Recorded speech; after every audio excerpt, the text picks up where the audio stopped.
ಜೀವನದ 6 ಕಹಿ ಸತ್ಯಗಳು. ನಡೆದದ್ದನ್ನು ಬದಲಾಯಿಸಲಾಗದು, ಆದ್ದರಿಂದ ವರ್ತಮಾನದ ಕಡೆ ಹೆಚ್ಚು ಗಮನ ಹರಿಸಿ. ನಿಮ್ಮ ಸುಖ ದುಃಖಗಳಿಗೆ ನೀವು ಮಾತ್ರವೇ ಕಾರಣರು, ನಿಮ್ಮ ಸಹಾಯಕ್ಕೆ ನೀವು ಮಾತ್ರವೇ ಎಂಬುದನ್ನು ಮರೆಯದಿರಿ. ನೀವು ಮಾಡುವ ಕರ್ಮ ನಿಮ್ಮನ್ನೇ ಹುಡುಕಿಕೊಂಡು ಬರುತ್ತೆ, ಆದ್ದರಿಂದ ಯಾರಿಗೂ ಮೋಸ ಮಾಡಬೇಡಿ. ಸಾವು ಪ್ರತಿಯೊಬ್ಬರಿಗೂ ಕಟ್ಟಿಟ್ಟ ಬುತ್ತಿ, ಆದ್ದರಿಂದ ಸಾಯುವ ಮುನ್ನ ಖುಷಿಯಿಂದ ಬದುಕಿ. ಬಯಸಿದ್ದೆಲ್ಲವೂ ನಿನಗೆ ಸಿಗೋದಿಲ್ಲ, ನಿನಗೇನು ಸಿಗಬೇಕು ಅದು ಮಾತ್ರವೇ ನಿನಗೆ ಸಿಗುತ್ತೆ, ಅದು ನೆನಪಿರಲಿ. ಎಲ್ಲರ ಜೊತೆಯಲ್ಲಿ ಇರು, ಎಲ್ಲರಂತೆ ನಗುತ್ತಿರು, ಅಷ್ಟು ಬಿಟ್ಟರೆ ಎಲ್ಲರೂ ನಮ್ಮವರೆಂದು ಹೆಮ್ಮೆ ಪಡಬೇಡ. ನಟನೆಯಿಂದ ಕೂಡಿದ ಮನುಷ್ಯನ ಪ್ರೇಮ ವಿಷಕ್ಕಿಂತ ಅಪಾಯಕಾರಿ ಎಂದು ಮರೆಯಬೇಡ.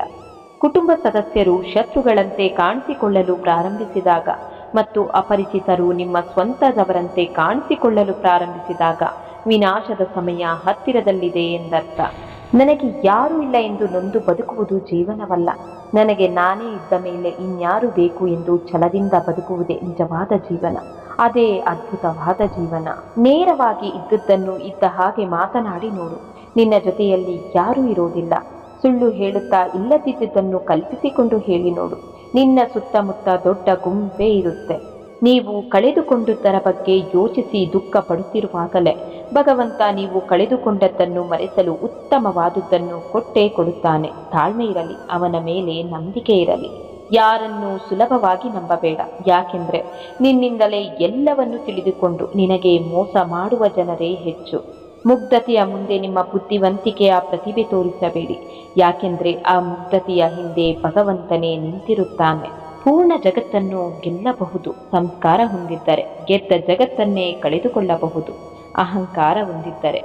ತಂದೆ ತಾಯಿಗಳ ತ್ಯಾಗವನ್ನು ಸದಾ ಸ್ಮರಿಸುವ ವ್ಯಕ್ತಿ ಜಗತ್ ಪ್ರಸಿದ್ಧಿ ಹೊಂದುತ್ತಾನೆ. ಮನುಷ್ಯ ಹಣ ಉಳಿಸಲು ಕಷ್ಟಪಡುವಷ್ಟು ಸಂಬಂಧಗಳನ್ನು ಉಳಿಸಲು ಪ್ರಯತ್ನ ಪಡುವುದಿಲ್ಲ. ವೇದವನ್ನು ಓದಿದ್ರೆ ದೊಡ್ಡವರಾಗುವುದಿಲ್ಲ, ಜನರ ವೇದನೆಗಳಿಗೆ ಸ್ಪಂದಿಸಿ ಸಹಾಯ ಮಾಡಿದರೆ ಮಾತ್ರ ದೊಡ್ಡವರಾಗಲು ಸಾಧ್ಯ. ಎಲ್ಲರೂ ಎಲ್ಲರಲ್ಲೂ ಇರೋದಿಲ್ಲ, ನಿರೀಕ್ಷಿಸಲು ಆಗದು. ಒರಟಾದ ವಜ್ರಕ್ಕೆ ಸುವಾಸನೆ ಇಲ್ಲ, ಆದರೆ ಸೌಂದರ್ಯವಿದೆ, ಆಯುಷ್ಯವಿದೆ. ಮೃದುವಾದ ಮಲ್ಲಿಗೆಗೆ ಆಯುಷ್ಯವಿಲ್ಲ, ಆದರೆ ಸುವಾಸನೆ ಇದೆ, ಆಕರ್ಷಣೆ ಇದೆ. ಇದ್ದುದರಲ್ಲೇ ತೃಪ್ತಿ ಇರಲಿ. ಕಷ್ಟಗಳು ಬರೋದೇ ಜಯಿಸೋ ಶಕ್ತಿ ಇದ್ದವರಿಗೆ ಮಾತ್ರ, ಹೇಡಿಗಳಿಗಲ್ಲ. ಭಗವಂತ ಯಾವ ತೀರ್ಪನ್ನು ಕೊಡುವುದಿಲ್ಲ, ಬದಲಾಗಿ ನಿನ್ನಿಂದ ಮಾಡಲ್ಪಟ್ಟ ಕರ್ಮಗಳೇ ನಿನಗೆ ಅಂತಿಮ ತೀರ್ಪನ್ನು ನೀಡುತ್ತೆ. ಮರದ ಬೆಳವಣಿಗೆಗೆ ಬೇರು ಮುಖ್ಯ, ಆದರೆ ಬೇರು ಕಾಣಿಸದು. ಹಾಗೆ ಸಕಲ ಜೀವರಾಶಿಗಳಿಗೂ ಭಗವಂತನೇ ಮೂಲ, ಆದರೆ ಭಗವಂತನು ಕಾಣಿಸೋದಿಲ್ಲ. ಪರರನ್ನು ನಿಂದಿಸಿ ಪರಮ ಪಾಪಿಯಾಗಬೇಡ. ಪರರಿಗೆ ಉಪಕಾರ ಮಾಡಿ ಪರಮಾತ್ಮನ ಪ್ರೀತಿಗೆ ಪಾತ್ರನಾಗು. ಅದೃಷ್ಟದಿಂದ ಬಂದಿದ್ದು ಅಹಂಕಾರ ಕೊಡುತ್ತೆ, ಬುದ್ಧಿ ಉಪಯೋಗಿಸಿ ಸಂಪಾದಿಸಿದ್ದು ಸಂತೋಷ ಕೊಡುತ್ತೆ, ಕಷ್ಟಪಟ್ಟು ಸಂಪಾದಿಸಿದ್ದು ಸಂತೃಪ್ತಿ ಕೊಡುತ್ತೆ. ಸ್ವಭಾವ ಎನ್ನುವ ಮುಖವಾಡ ಧರಿಸಿ 100 ಜನರನ್ನು ಸಂಪಾದಿಸುವುದಕ್ಕಿಂತ ಸ್ವಂತಿಕೆ ಎಂಬ ನೇರ ನುಡಿಯಿಂದ 3 ಜನರನ್ನು ಸಂಪಾದಿಸುವುದು ಉತ್ತಮ. ಜೀವನ ಒಂದು ಕನಸಿನ ಮೂಟೆ, ಕಟ್ಟುವುದು ಸುಲಭ, ಹೊತ್ತು ಸಾಗಿಸುವುದು ತುಂಬ ಕಷ್ಟ. ನಮ್ಮನ್ನು ಅರ್ಥ ಮಾಡಿಕೊಂಡವರಿಗೆ ಏನನ್ನಾದರೂ ಹೇಳಬಹುದು, ನಮ್ಮ ಮಾತಲ್ಲಿ ತಪ್ಪನ್ನು ಹುಡುಕುವವರಿಗೆ ಏನು ಹೇಳಿದರೂ ವ್ಯರ್ಥ. ಯಾವ ವ್ಯಕ್ತಿಯ ಹತ್ತಿರ ತಾಳ್ಮೆ ಎಂಬ ತಾಕತ್ತಿದೆಯೋ ಅಂತಹ ವ್ಯಕ್ತಿ ಜೊತೆ ಪ್ರತಿಸ್ಪರ್ಧಿಸೋದು ತುಂಬ ಕಷ್ಟ. ತಾಳ್ಮೆ ಎಂಬ ಗುಣ ಬೆಳೆಸಿಕೊ, ಜೀವನದಲ್ಲಿ ಗೆದ್ದೇ ಗೆಲ್ಲುತ್ತೀಯ. ತಾಳ್ಮೆ ಹೇಗಿರಬೇಕೆಂದರೆ, ಬೇರೆಯವರು ನಿಮಗೆ ಅವಮಾನ ಮಾಡಿ ತಪ್ಪು ಮಾಡಿದೆ ಎಂದು ಪಶ್ಚಾತ್ತಾಪ ಪಡುವ ಹಾಗಿರಬೇಕು. ಒಂದು ಮಾತನ್ನು ಯಾವಾಗಲೂ ನೆನಪಿನಲ್ಲಿಟ್ಕೊಳ್ಳಿ, ಈ ಮುಖ, ಈ ಸೌಂದರ್ಯ, ಈ ದೇಹ ಎಲ್ಲವೂ ನಾವು ಸಾಲದಲ್ಲಿ ಪಡೆದಿದ್ದೇವೆ. ಸಮಯ ಬಂದಾಗ ಇವುಗಳ ಮಾಲೀಕನಿಗೆ ನಾವು ಎಲ್ಲವನ್ನು ಹಿಂತಿರುಗಿಸಲೇಬೇಕು. ಸಮಯ ಮತ್ತು ಪರಿಸ್ಥಿತಿ ಯಾವ ಕ್ಷಣದಲ್ಲಾದರೂ ಬದಲಾಗಬಹುದು. ಆದ್ದರಿಂದ ನೀವು ಯಾರಿಗೂ ಅಪಮಾನ ಮಾಡಬೇಡಿ, ಕೀಳಾಗಿ ನೋಡಬೇಡಿ. ನೀವು ಶಕ್ತಿಶಾಲಿಯಾಗಿರಬಹುದು, ಆದರೆ ಸಮಯ ನಿಮಗಿಂತ ಶಕ್ತಿಶಾಲಿ ಎಂಬುದನ್ನು ಮರೆಯಬೇಡಿ. ಆಕಸ್ಮಿಕ ಪಾಪಗಳಿಗೆ ಮುಕ್ತಿ ಇದೆ, ಗೊತ್ತಿದ್ದು ಮಾಡಿದ ಪಾಪಗಳಿಗೆ ಕರ್ಮದ ಹೊಡೆತವಿದೆ. ಮಣ್ಣಲ್ಲಿ ಮಣ್ಣಾಗು ಪರವಾಗಿಲ್ಲ, ಆದರೆ ಕೆಟ್ಟವರಲ್ಲಿ ನೀನು ಒಬ್ಬನಾಗಬೇಡ. ಬಡತನ ಶಾಶ್ವತವಲ್ಲ, ಸಿರಿತನವು ಶಾಶ್ವತವಲ್ಲ. ನೀನು ತೋರುವ ಮಾನವೀಯತೆಯ ಗುಣವೊಂದೇ ಶಾಶ್ವತ.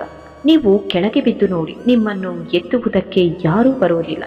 ನೀವು ಜೀವನದಲ್ಲಿ ಸ್ವಲ್ಪ ಮೇಲೇರುವುದಕ್ಕೆ ಶುರು ಮಾಡಿ, ನಿಮ್ಮನ್ನು ಕೆಳಗೆ ಬೀಳಿಸುವುದಕ್ಕೆ ಎಲ್ಲರೂ ಬರುತ್ತಾರೆ. ಜೀವನ ನಮಗೆ ಪ್ರತಿದಿನ ಕಷ್ಟ ಕೊಟ್ಟರೂ ಸೋಲೊಪ್ಪಿಕೊಳ್ಳದೆ ನಗುತ್ತಲೇ ಇರಿ. ಮುಂದೊಂದು ದಿನ ಕಷ್ಟವೇ ಸೋತು ನಮ್ಮಿಂದ ದೂರವಾಗಬಹುದು. ನೀನು ಯಾವುದೇ ಫಲಿತಾಂಶ ಅಪೇಕ್ಷೆ ಪಡದೆ ನಿನ್ನ ಕರ್ತವ್ಯವನ್ನಷ್ಟೇ ಮಾಡು. ಉಳಿದದ್ದು ದೇವರಿಗೆ ಬಿಟ್ಟು ಬಿಡು. ನಾವು ಏನನ್ನು ಕಳೆದುಕೊಳ್ಳುತ್ತೇವೋ ಅದನ್ನು ಕಳೆದುಕೊಂಡ ಜಾಗದಲ್ಲೇ ಮರಳಿ ಪಡೆದುಕೊಳ್ಳಲು ಯತ್ನಿಸಬೇಕು. ಹಾಗೆಯೇ ನಾವು ಯಾವ ಸ್ಥಳದಲ್ಲಿ ಯಾರಿಂದ ತಿರಸ್ಕೃತಗೊಳಗಾಗುತ್ತೇವೋ ಅದೇ ಸ್ಥಳದಲ್ಲಿ ಅದೇ ಜನರಿಂದ ಪುರಸ್ಕಾರ ಪಡೆಯಲು ಯತ್ನಿಸಬೇಕು. ನಮ್ಮ ಸಾಧನೆಗಳ ಮೇಲೆ ನಮಗೆ ದೃಢವಾದ ನಂಬಿಕೆ ಇದ್ದರೆ ವಿಫಲತೆ ನಮ್ಮ ಹತ್ತಿರ ಬಾರದು. ಬೇರೆ ಸ್ಥಳದತ್ತ ಆಕರ್ಷಿತರಾಗದೆ ನಾವು ಎಲ್ಲಿದ್ದೇವೋ ಆ ಸ್ಥಳದಿಂದಲೇ ನಮ್ಮೊಳಗಿನ ಶಕ್ತಿ ಮತ್ತು ಸಾಮರ್ಥ್ಯವನ್ನು ಸೂಕ್ತ ಮಾರ್ಗದರ್ಶನದಡಿ ಬಳಸಿಕೊಂಡು ಸಾಧನೆ ಮಾಡಬಹುದಾಗಿದೆ. ಮಾನವರಾದ ನಾವು ಶಾಶ್ವತವಲ್ಲವೆಂಬ ಮನೋಭಾವವು ಮೊದಲು ನಮ್ಮ ಮನಸ್ಸಿನಲ್ಲಿ ಬೆಳೆಯಬೇಕು. ಇದರಿಂದ ನಮ್ಮ ನಾನಾ ನೋವುಗಳು ಕೂಡ ಶಾಶ್ವತವಲ್ಲವೆಂಬ ಭಾವನೆ ಬೆಳೆಯಲು ಆರಂಭವಾಗುತ್ತೆ. ಹಾಗಾಗಿ ಉತ್ತಮ ಸಚ್ಚಿಂತನೆಗಳೆಡೆಗೆ ನಮ್ಮ ಮನಸ್ಸನ್ನು ಅಣಿಗೊಳಿಸಿದಾಗ ಉತ್ತಮ ದಿನಗಳು ಬರುತ್ತವೆ. ಆದರೆ ಆ ದಿನಕ್ಕಾಗಿ ನಾವು ತಾಳ್ಮೆಯಿಂದ ಕಾಯಬೇಕಷ್ಟೆ. ನಾವು ಪರರ ಬದುಕಿನಲ್ಲಿ ಅವರ ಕತ್ತಲೆಯನ್ನು ನಿವಾರಿಸುವ ದೀಪವಾಗದಿದ್ರೂ ಕನಿಷ್ಠ ಪಕ್ಷ ದೀಪದ ಬೆಳಕು ಪ್ರತಿಫಲಿಸುವ ಕನ್ನಡಿಯಾದರೂ ಆಗಲು ಪ್ರಯತ್ನಿಸಬೇಕು. ನಮ್ಮ ಬದುಕಿನ ಕರ್ಮಗಳನ್ನು ಭಯಭಕ್ತಿಯಿಂದ ನಿಷ್ಠೆಯಿಂದ ಪರಮಾತ್ಮನ ಮೇಲೆ ನಂಬಿಕೆಯನ್ನಿಟ್ಟು ಮಾಡಲು ಮುಂದಾಗಬೇಕು. ಯಾಕೆಂದರೆ ಆ ನಮ್ಮ ಕರ್ಮಗಳ ಮೇಲಿನ ಸ್ವನಂಬಿಕೆ ಮತ್ತು ಅದರ ಮೇಲಿನ ನಿರಂತರ ಪ್ರಯತ್ನವು ಆ ಕರ್ಮಗಳನ್ನು ಯಶಸ್ವಿಗೊಳಿಸುವ ಸೂತ್ರವೂ ಹೌದು. ದೇವರು ಕೊಟ್ಟು ನೋಡುತ್ತಾನೆ, ಅದೇ ರೀತಿ ಕಿತ್ತುಕೊಂಡು ನೋಡುತ್ತಾನೆ. ಅರಿತು ಬಾಳಲೆಂದು ಬೀಳಿಸಿಯೂ ನೋಡುತ್ತಾನೆ, ನಮಗೆ ತಿಳಿಯದ ಹಾಗೆ ಮತ್ತೆ ಅವನೇ ಕೈ ಹಿಡಿದು ಎತ್ತಿಯೂ ನೋಡುತ್ತಾನೆ. ಇದನ್ನು ಅರಿತರೆ ಇಲ್ಲೇ ಸ್ವರ್ಗ, ಅರಿಯದಿದ್ದರೆ ಇಲ್ಲೇ ನರಕ.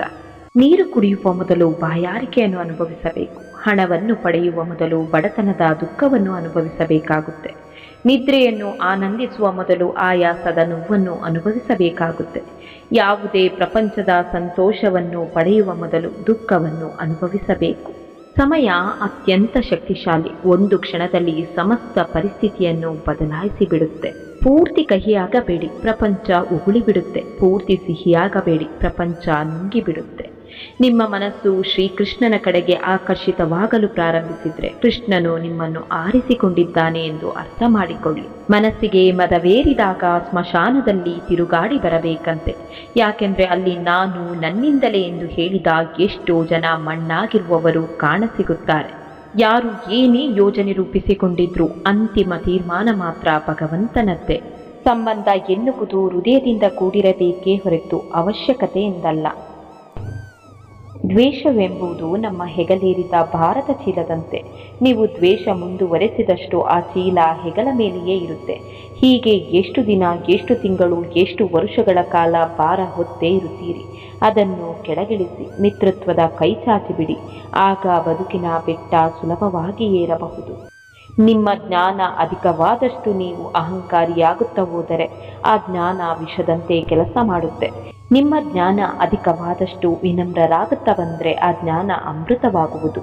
ಜ್ಞಾನವು ವಿನಯವಂತರಿಗೆ ಭೂಷಣ. ಕೇವಲ ತೋರಿಸಿಕೊಳ್ಳುವುದಕ್ಕೆ ಒಳ್ಳೆಯವರಾಗಬೇಡಿ. ಆ ಭಗವಂತನು ನಿಮ್ಮನ್ನು ಹೊರಗಡೆಯಿಂದ ಅಲ್ಲ ಒಳಗಡೆಯಿಂದ ನೋಡುತ್ತಾನೆ.